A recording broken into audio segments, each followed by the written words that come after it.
નર્મદા જિલ્લાના ડેડિયાપાડા ખાતે ભગવાન બિરસા મુંડાની જન્મજયંતિ તથા જનજાતીય ગૌરવ દિવસની ઉજવણી વડાપ્રધાન નરેન્દ્ર મોદીની અધ્યક્ષતામાં કરવામાં આવી હતી। જેમ વડાપ્રધાન મોદીના હસ્તે ₹9700 કરોડથી વધુના વિકાસ કાર્યોનું લોકાર્પણ અને ખાતમુહૂર્ત કરવામાં આવ્યા હતા, તો મોદી કોંગ્રેસ પર શાબ્દિક પ્રહારો પણ કર્યા હતા।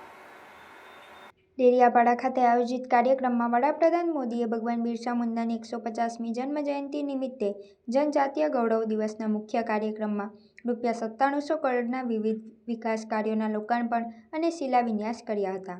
ત્યારબાદ વડાપ્રધાન મોદીએ જંગી જનસભાને સંબોધન કર્યું હતું, જેમાં તેમણે દેશના સ્વતંત્રતા સંગ્રામમાં આદિવાસી નેતાઓના યોગદાનને યાદ કર્યું હતું। તેમણે કહ્યું કે દેશની રક્ષા માટે આદિવાસી લોકો હંમેશા આગળ રહ્યા છે। આ સાથે પીએમ મોદીએ તેમના ગુજરાતના મુખ્યમંત્રી કાળ દરમિયાન અને કેન્દ્રમાં વડાપ્રધાન પદ પર રહેતા છેલ્લા 11 વર્ષમાં આદિવાસી કલ્યાણ માટે જે યોજનાઓ લાગુ કરી અને જે કામો કર્યા તેનો ઉલ્લેખ કર્યો હતો। આ સાથે પીએમ મોદીએ કોંગ્રેસ સરકાર પર પ્રહારો કર્યા હતા અને કહ્યું હતું કે કોંગ્રેસની સરકારે હંમેશા આદિવાસીઓની અવગણના કરી છે, જ્યારે આદિવાસી કલ્યાણ ભાજપની ટોચની પ્રાથમિકતા રહી છે। જનજાતીય ગૌરવ દિવસનો અવસર આપણને આપણા લાખો આદિવાસી ભાઈ બહેનો સાથે થયેલા અન્યાયને યાદ કરવાનો પણ અવસર આપે છે। 6 દાયકા સુધી દેશ પર શાસન કરનાર કોંગ્રેસ પાર્ટીએ આદિવાસીઓને તેમના ભાગ્ય પર છોડી દીધા। આદિવાસી વિસ્તારોમાં કુપોષણનો ભય હતો, આરોગ્ય સુરક્ષા એક સમસ્યા હતી, શિક્ષણનો અભાવ હતો અને કનેક્ટિવિટીનો અભાવ હતો। આ અભાવ આદિવાસી વિસ્તારોની ઓળખ બની ગયો હતો। શિક્ષણનો અભાવ હતો અને કનેક્ટિવિટીનો અભાવ હતો। આ અભાવ આદિવાસી વિસ્તારોની ઓળખ બની ગયો હતો અને કોંગ્રેસ સરકાર નિષ્ક્રિય બેસી રહી, પરંતુ આદિવાસી કલ્યાણ ભાજપની ટોચની પ્રાથમિકતા રહી। અમે હંમેશા આદિવાસીઓ સાથે થઈ રહેલા અન્યાયને દૂર કરવા અને વિકાસના લાભો તેમના સુધી પહોંચાડવાના સંકલ્પ સાથે આગળ વધ્યા છે। આ પ્રસંગે ગુજરાતના રાજ્યપાલ આચાર્ય દેવવ્રત, મુખ્યમંત્રી ભૂપેન્દ્ર પટેલ, પ્રદેશ પ્રમુખ જગદીશ વિશ્વકર્મા સહિત રાજ્ય અને જિલ્લાના અગ્રણીઓ ઉપસ્થિત રહ્યા હતા। झारखंड से जंगल जमीन आजादी तेरी पहचान पुकार, धरती आबा बिरसा मुंडा जनमन का अभिमान।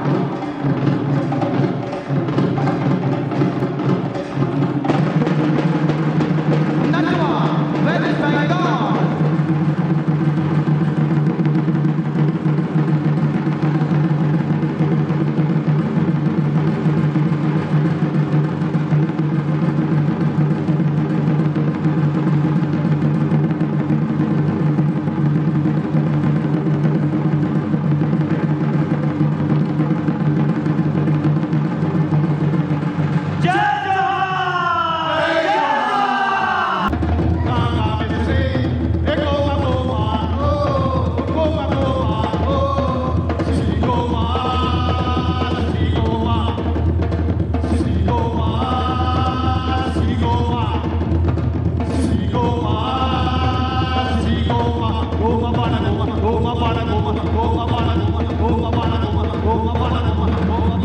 सोंगी मुखवटे महाराष्ट्र।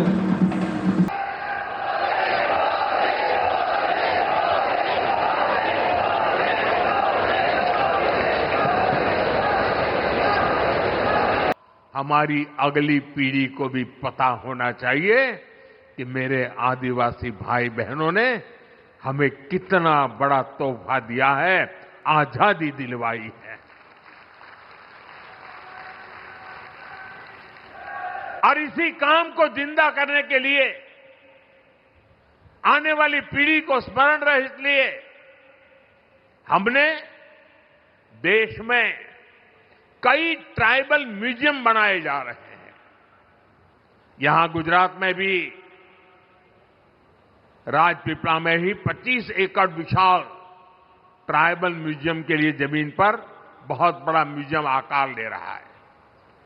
अभी कुछ दिन पहले मैं छत्तीसगढ़ भी गया था। वहां भी मैंने शहीद वीर नारायण सिंह जनजातीय संग्रहालय का लोकार्पण किया था। वैसे ही रांची में जिस जेल में भगवान बिरसा मुंडा रहे, उस जेल में अब भगवान बिरसा मुंडा को और उस समय की आजादी के आंदोलन को लेकर के एक बहुत भव्य म्यूजियम बनाया गया है। साथियों, आज श्री गोविंद गुरु उनके नाम से एक चेयर जनजातीय भाषा संवर्धन केंद्र के रूप में उसकी स्थापना की गई है।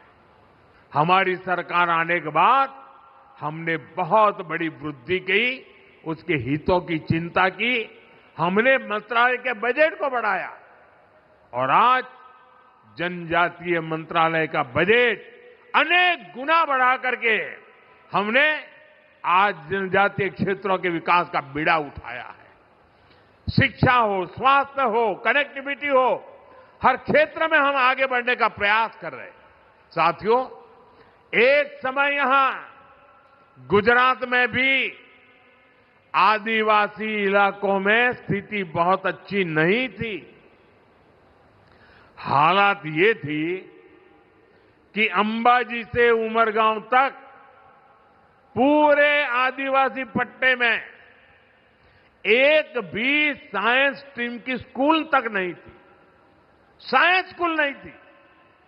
डेडियापाड़ा और सागबारा जैसे इलाकों में विद्यार्थियों को आगे पढ़ने का मौका नहीं मिल पाता था।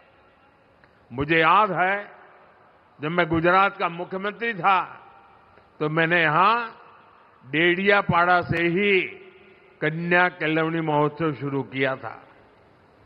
तब बहुत सारे बच्चे मुझसे मिलते थे और वो बच्चे बहुत सपने देखते थे, बहुत कुछ बनना चाहते थे। किसी को डॉक्टर बनने का मन था, कोई इंजीनियर बनना चाहता था, कोई साइंटिस्ट बनना चाहता था। मैं उन्हें समझाता था शिक्षा ही इसका रास्ता है। आपके सपनों को पूरा करने में जो भी बाधाएं हैं उन्हें हम दूर करेंगे, मैं विश्वास देता था। साथियों, स्थितियों में बदलाव के लिए हमने दिन रात मेहनत की। उसी का परिणाम है आज गुजरात के आदिवासी पट्टे में मैं जब मुख्यमंत्री बना उसके पहले जहां साइंस स्ट्रीम की स्कूल नहीं थी, आज उस आदिवासी पट्टे में 10,000 से ज्यादा स्कूल है।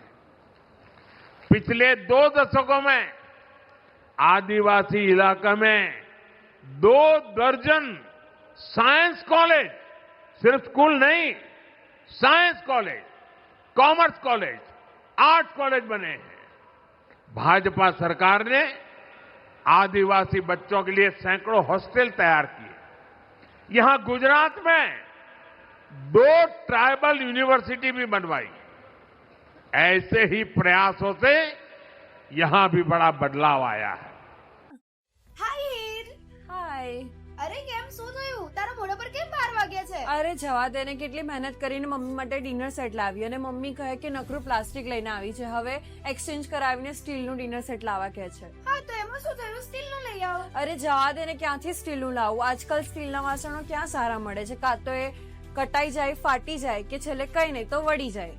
હવે સ્ટીલના વાસણો નહીં ફાટે, વળે કે નહીં કટાય. ભરૂચમાં સ્ટીલની કોઈ પણ વસ્તુ ખરીદવી હોય તો ભરૂચનું માત્ર એક જ સ્થળ, વર્ષોથી વિશ્વાસપાત્ર નર્મદા ઇન્ડસ્ટ્રીઝ. વાવ, આ તો બહુ હેવી અને સારી ક્વોલિટીનું સ્ટીલ લાગે છે. પણ આ બધી વસ્તુઓ પર ડિસ્કાઉન્ટ મળશે ખરું?